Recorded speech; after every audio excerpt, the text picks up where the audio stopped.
नमस्ते दोस्तों। स्वागत है आपका हमारे चैनल दिव्यात्मक कथा पर। आज हम सुनेंगे सृष्टि की अद्भुत शुरुआत। बहुत समय पहले की बात है, जब न दिन था, न रात, न कोई धरती थी, न आकाश। चारों ओर केवल शून्य था, असीम और अनंत। इस शून्य के बीच केवल महादेव शिव का अस्तित्व था। शिव न तो किसी रूप में थे, न ही किसी गुण में। वे केवल चेतना थे, जो शांत, स्थिर और सृजन से परे थे। शिव इस अनंत शून्य में ध्यानमग्न थे। उन्हें किसी चीज की आवश्यकता नहीं थी, परंतु समय के साथ एक विचार उनके भीतर जागा। उन्होंने सोचा, मैं यहां हूं, लेकिन मेरी उपस्थिति का उद्देश्य क्या है? क्या मेरे होने का कोई अर्थ है? यह विचार पहली बार शिव की चेतना में एक हलचल लाया, और तभी उनके भीतर से एक तेजस्वी ऊर्जा प्रकट हुई। आदिशक्ति। यह शक्ति शिव का ही विस्तार थी, परंतु वे शिव से अलग दिख रही थी। यह पहली बार था जब सृष्टि की संभावना प्रकट हुई।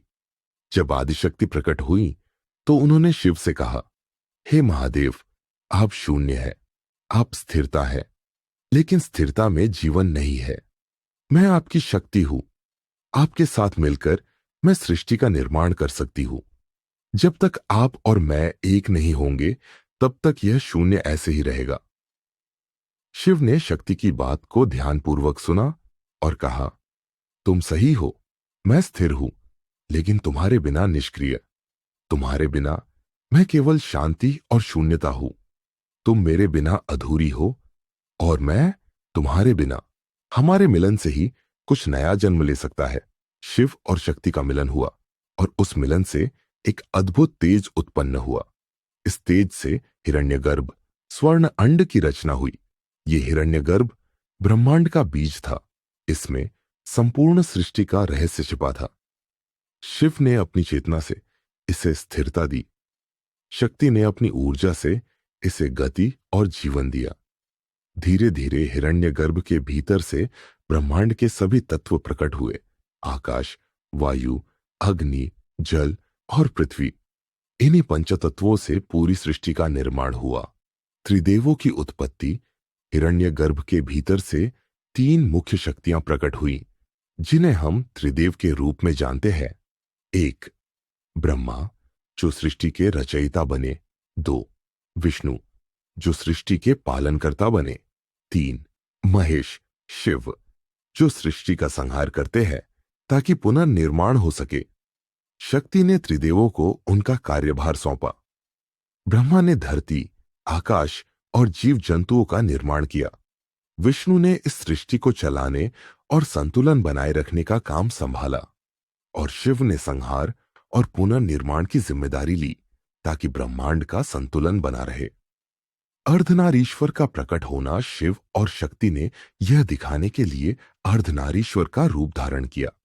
यह एक ऐसा रूप था जिसमें शिव का आधा शरीर पुरुष और आधा शरीर स्त्री का था।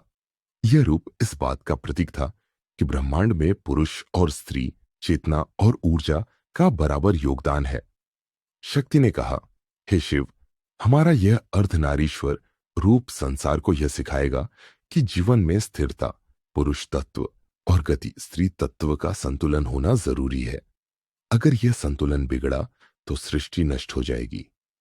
शिव बोले, हमारा यह रूप सृष्टि के हर कण में मौजूद रहेगा।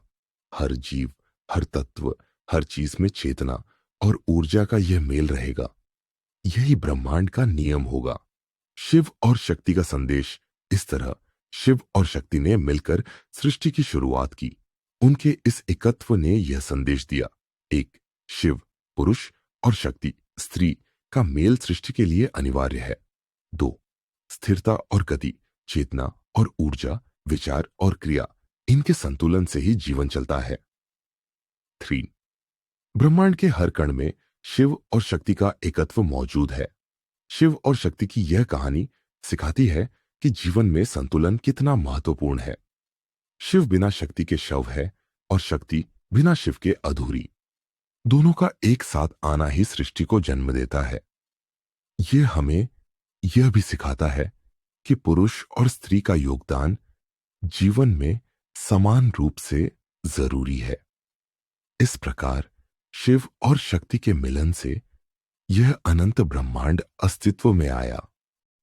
अगर आपको यह कथा पसंद आई है तो आप हमारे चैनल को लाइक, शेयर और सब्सक्राइब करें।